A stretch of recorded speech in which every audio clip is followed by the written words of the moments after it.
Hi everyone, this is video 2 of 2 for your rubric review. If you haven't watched the first video yet, I highly recommend that you do. It reviews a lot of important ideas and concepts for the first half of the rubric and some other paper expectations, so please review that. This video will review this half of the rubric and some other important points. We'll pick up where we left off with the idea of personal opinion versus objectivity. This is probably one of the hardest things for people who are learning APA style writing and the art of literature reviews and all the organizational and summary stuff that we talked about last time. Um, so personal opinion. What we want in literature reviews are research-based ideas. Now, the art of APA writing is presenting your ideas in such a way and organizing your ideas in such a way that it makes the reader maybe think one way or the other. So that takes time and that takes experience. And how do you get that experience? You continue to read APA papers and you read journal articles and you do all of that.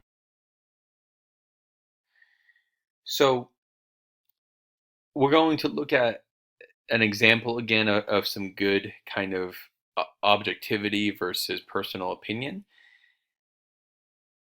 Oftentimes people think that you only need to cite things in APA papers that are quotations. But if you're talking about an idea or you're making claims about something, it needs to have research support.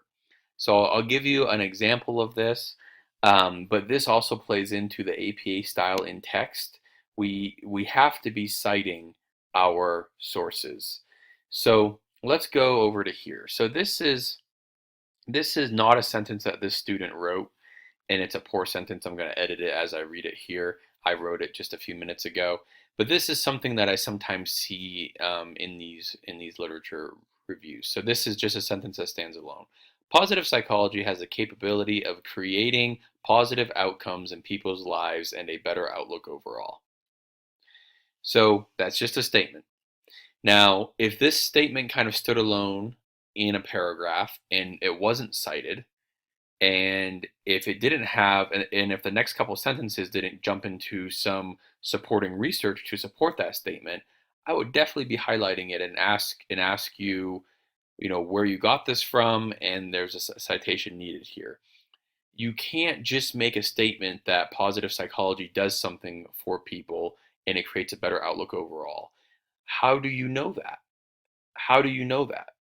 Literature reviews again are research based, so you do have to be mindful of what you're saying and how you're saying it. You can't make claims that aren't based in research. Okay. Now, kind of, there's not an exception to this rule, but when you're comparing and contrasting ideas like we talked about in the first video, then you can make logical conclusions based on the research, but they have to be logical. So if you had 3 different ways that positive psychology seemed to make people's lives better up here, and then you made this statement, that would be a logical conclusion, and that would be okay. So again, that is objective writing, not personal opinion. If this sentence stood alone, didn't have research support, that's kind of personal opinion.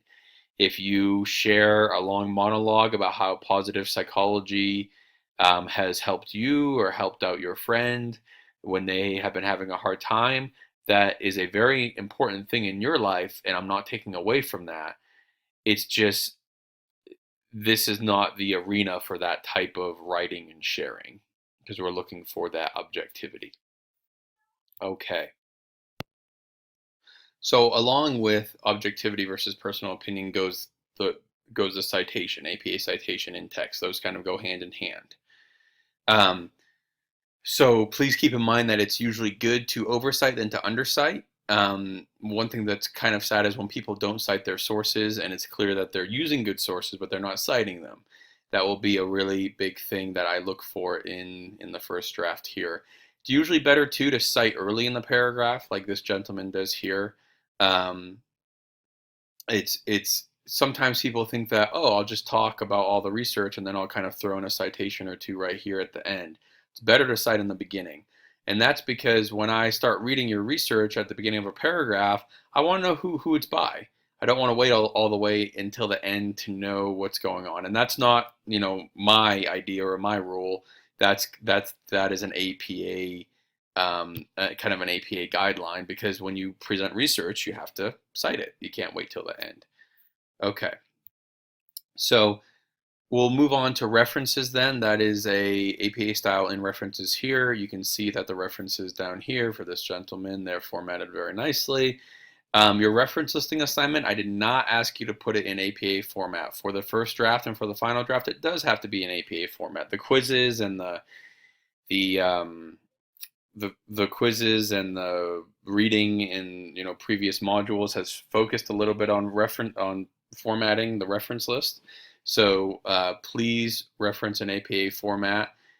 So little things like the hanging indent is important here. Italics are really important. What you italicize, there's rules for different sources, but for like a journal article here, the journal title, not the article title, but the journal title is italicized. All these little things make a difference. So please make sure you're being diligent about the correct formatting. And the thing is, hopefully most of your sources are articles or books, but no matter what type of source you have, APA has a guideline for it. So don't you worry about that. One last thing about citations in references: everything that you cite in your paper has to be referenced. Okay? But more importantly, and this is what I see more often, every reference that you use down here needs to be used in your paper. So just because you have 10 references doesn't mean you're only allowed to use 2 or 3 of them. This is an APA rule. If you reference it in your paper, then it needs to be cited or used in your paper. Okay, that makes sense. But that means that you have to, since there's a minimum of 10 references that need to be used, that means that they all have to be used in your paper, and I will be checking for that. There's a really easy way for me to check for that. So I'll be making sure that all of your references are used in your paper. If only a few of them are used in your paper, then it becomes pretty clear, because sometimes it's pretty lopsided. You don't have to use them all equally, but it shouldn't be like 80% of your paper are 2 references, and then the last 20% or 20% of it are the other 8 either. If that's going to become really obvious, and if that happens, I'll be making remarks about how your paper appears lopsided and things like that. So please keep that in mind. We have some other APA stuff here: running head and page numbering, title, page, and abstract. That's just mainly a lot of formatting stuff, guys. It is important. APA does really harp on formatting. And I'll tell you that the way to get good at doing that is, again, just to keep doing it. Yes, it will be frustrating at times in terms of how to format the page numbering in conjunction with the running head and all the little rules that APA has, but please follow them, okay? I posted kind of a no-nonsense guide to APA formatting as well in the module, the Purdue OWL, OWL, APA formatting. If you type that into Google, Purdue OWL APA, there's a really nice little, I call it kind of a cheat sheet to APA formatting. But your APA manual is going to be the best thing that you can use there, because it is the ultimate source. Organization and structure. So some things that are really important here, guys, this is maybe one of the most important things about any paper, is that it needs to flow. It needs to make sense. It needs to have coherence to it. If at any point you are reading your paper, or your friend is reading your paper, and you have to ask yourself, why am I talking about this? Or what am I trying to get at right here? Why am I talking about this idea? And you can't really answer that question, probably shouldn't be there, or it needs to be reworked. So you shouldn't feel lost in your paper at any point. Your points should flow from idea to idea.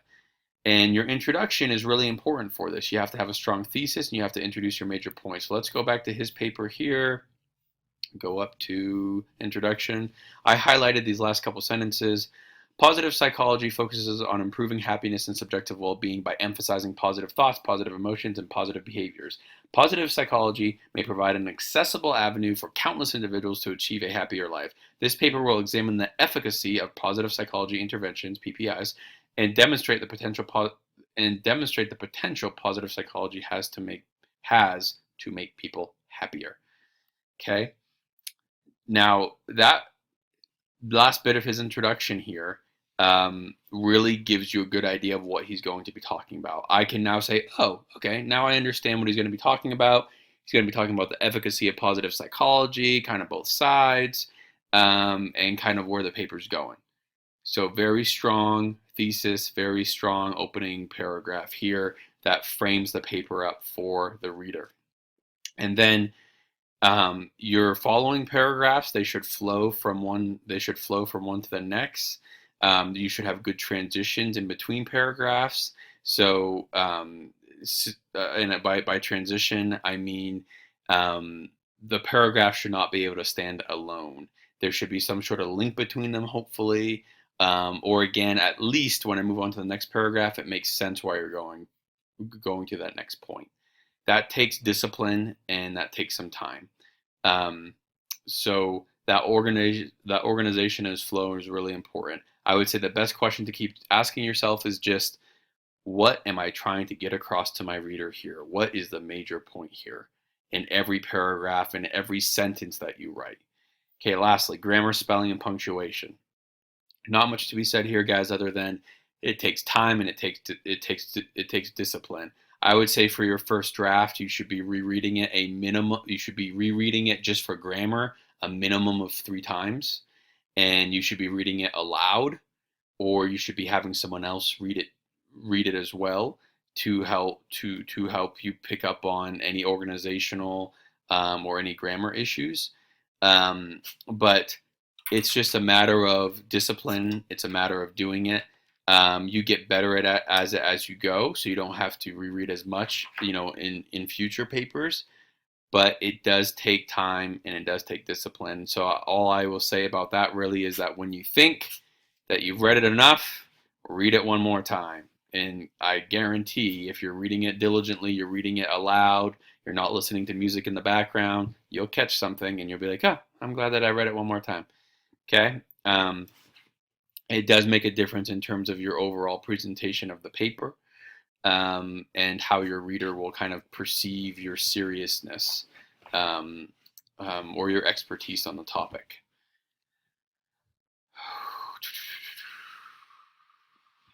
Okay. I think that no, I did remember just one more thing, guys, quickly. I'm sorry. Quotations, as we've talked about in other areas of this course in terms of your course material, should only be used in APA writing if they are absolutely necessary. I would say as a general rule, you probably shouldn't have more than 2 quotations in your paper here. And there's some wiggle room there maybe, but you really should only be using quotations if you simply can't say it better yourself, or it's a really poignant point. Those are really the only reasons why you should be using them. Generally, it's better to say it in your own words, and that's kind of APA's guideline. So quotations, they are not space fillers. Okay, so guys, please be emailing me questions. We can talk on the phone too and consult about your paper. I'm here to help you. I hope that your journey of research and writing here it has been going well and continues to go well over the next couple of weeks. Thanks, everyone.